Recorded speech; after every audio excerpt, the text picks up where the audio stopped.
ولقد يسرنا القرآن للذكر فهل من مدكر.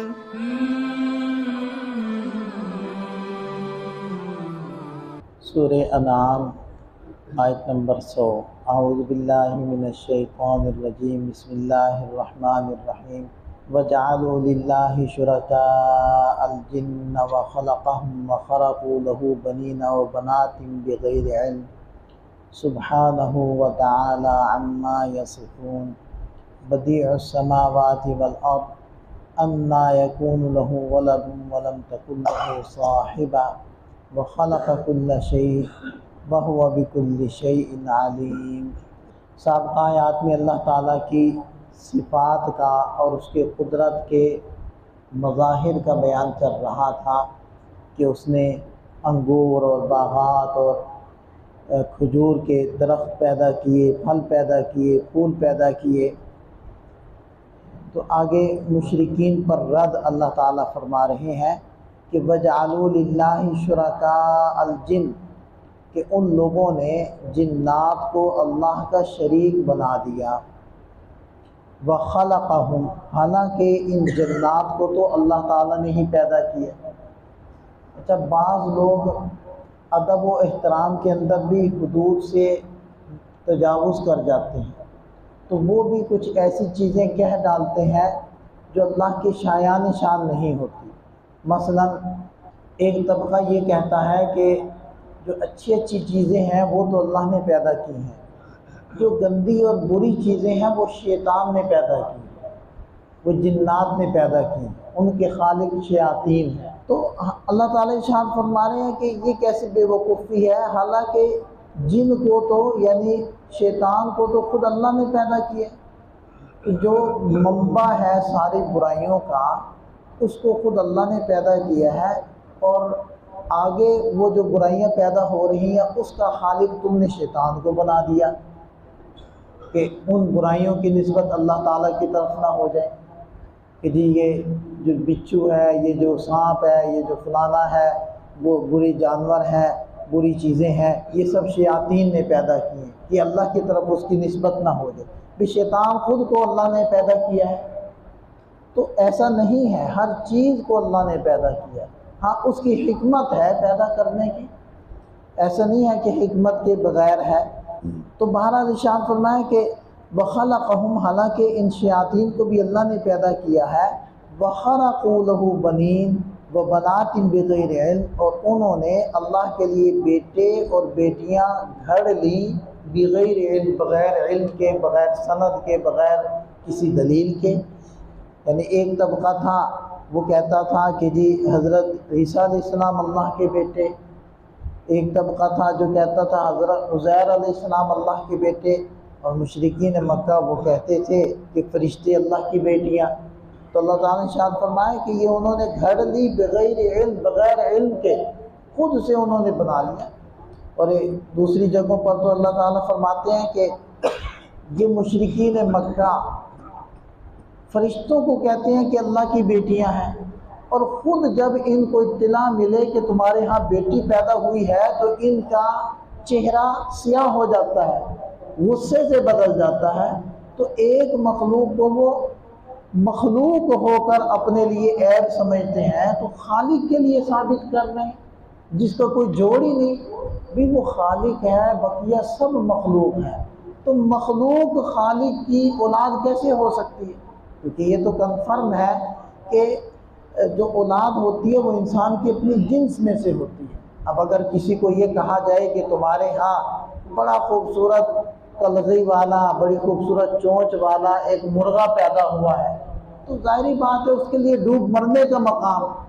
تو ہم مخلوق ہو کر ہم غیر جنس سے اپنے لیے اولاد کو برداشت نہیں کرتے، عیب سمجھتے. وہ اللہ ہے، وہ خالق ہے، اس کے لیے اس کی مخلوق کو اس کی اولاد کہنا یہ تو ظاہری بات ہے، اس کی جنس ہی نہیں. اور کوئی بھی اللہ کی جنس ہو نہیں سکتا، کیونکہ جو بھی ہوگا وہ سب اللہ کی مخلوق ہوگی. خالق اور مخلوق کی ایک جنس نہیں. ہاں ایک تعلق ضرور ہے، جنس ایک نہیں ہے. تو بہرحال ارشاد فرمایا کہ سبحانہ وہ پاک ہے، وتعالی اور بلند و بالا ہے، عما یصفون ان تمام باتوں سے جو وہ یہ بیان کرتے ہیں۔ بدیع السماوات والارض وہ آسمان و زمین کو عدم سے وجود میں لانے والا ہے۔ تو یہ جو کہتے ہیں کہ جی دھماکہ ہوا اور زمین بن گئی اور آسمان بن گئی، یہ دھماکوں سے نہیں ہوئے۔ اللہ تعالیٰ فرمانے بدیع السماوات وہ ہے جس نے آسمان و زمین کو عدم سے وجود کے اندر لایا۔ انا یکون لہ ولد کہاں اس کی اولاد ہو سکتی ہے، ولم تکن لہ صاحبہ حالانکہ اس کی کوئی بیوی نہیں، وخلق کل شیء اور اس نے ہر چیز کو پیدا کیا، وہو بکل شیء علیم وہ ہر چیز کو جانتا ہے۔ ذالکم اللہ ربکم اللہ تعالیٰ نے پیچھے اپنے قدرت کے مظاہر کو بیان کیا کہ یہ زمین آسمان اور اس کے اندر ساری موجودات اور سارے غلے، سارے پھل اور سارے پھول اللہ نے پیدا کیے اور وہ ہر چیز کا جاننے والا ہے۔ اس کے بعد اللہ تعالیٰ فرماتے ہیں ذالکم اللہ ربکم وہ ہے تمہارا رب، وہ اللہ ہے تمہارا رب، لا الہ الا ہو اس کے علاوہ کوئی الہ نہیں، خالق کل شیء ہر چیز کا وہ پیدا کرنے والا ہے، فاعبدوا اسی کی بندگی کرو، اسی کی غلامی اختیار کرو کیونکہ وہی حقیقی خالق ہے۔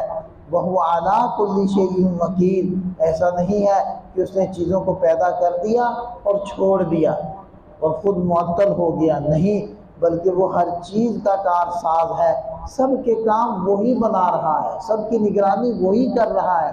اب بھی ساری کائنات اس کے قبضے میں ہے، ایسا نہیں ہے کہ اس کے قبضے سے باہر ہو گئی۔ ایک فرقہ ایسا بھی ہے وہ کہتا ہے کہ یہ اللہ تعالیٰ نے پیدا کیا کائنات کو، خالق اللہ ہے، لیکن اب اللہ تعالیٰ پیدا کر کے خود فارغ ہو کر بیٹھ گئے، اب سسٹم خود سے چل رہا ہے۔ معطلہ ان کو کہتے ہیں، معطلہ وہ معطل تعطیل، اللہ تعالیٰ چھٹیاں کر گئے ہیں، یہ ایسا عقیدہ رکھتا ہے کہ یہ ان پر رد ہے۔ سب کچھ پر قبضہ اللہ تعالیٰ کا اسی طرح ہے جیسے کہ اس کو پیدا کرتے ہوئے اس کا قبضہ تھا، یہ نہیں ہے کہ اب اس کے قبضے سے باہر ہوگی۔ لا تدرکہ الابصار ہاں وہ نظر کیوں نہیں آتا، اب یہ اس فرقے کے اوپر رد ہے جو عام طور پر اعتراض کرتے ہیں کہ اگر اللہ تعالیٰ ہے تو وہ ہمیں نظر کیوں نہیں آتا، تو ارشاد فرمایا آنکھیں اس کو پا نہیں سکتی، اور کتنی چیزیں ہیں اس کائنات میں موجود ہیں ہم اس کو دیکھ نہیں سکتے۔ ہوا کو ہم دیکھ سکتے ہیں، جو انسان کے جسم میں درد ہوتا ہے اس کو دیکھ سکتے ہیں، جو انسان میں عقل موجود ہے اس کو ہم دیکھ سکتے ہیں، جو فرشتے ہیں جو جنات ہیں کیا ہم ان کو دیکھ سکتے ہیں، اور کتنی چیزیں ایسی ہیں کہ جس کو ہم اندھیرے میں نہیں دیکھ سکتے، روشنی میں دیکھ سکتے ہیں۔ جراثیم ہیں، ٹھیک ہے، پانی کے اندر ہماری چیزوں کے اندر ان کو ہم دیکھ سکتے ہیں، وہ خوردبینیں بنائی ہیں اس کے ذریعے سے دیکھتی ہیں۔ تو عام طور پر لوگ ان چیزوں کو نہیں دیکھ سکتے جس کو دوسرے لوگ دیکھ رہے ہیں، اور جس کو حیوانات دیکھ رہے ہیں اس کو ہم نہیں دیکھ پاتے۔ تو اگر اللہ کو ہم دیکھ نہیں پا رہے تو یہ اس بات کی دلیل تو نہیں ہے کہ اللہ نہیں ہے، ہم تو کتنی چیزوں کو نہیں دیکھ پا رہے اور مانتے ہیں کہ وہ ہیں۔ تو اس لیے ارشاد فرمایا کہ اس کو آنکھیں نہیں پا سکتی، وَهُوَ يُدْرِكُ الْأَبْصَارَ وہ ساری نظروں کو پا لیتا ہے، سب کچھ اس کی نظر میں ہے۔ وَهُوَ اللَّطِيفُ وہ انتہائی باریک بین لطیف ذات ہے، الخبیر سب کچھ کا جاننے والا ہے۔ اللہ تعالیٰ اپنی ذات و صفات کا ہمیں یقین نصیب فرمائے۔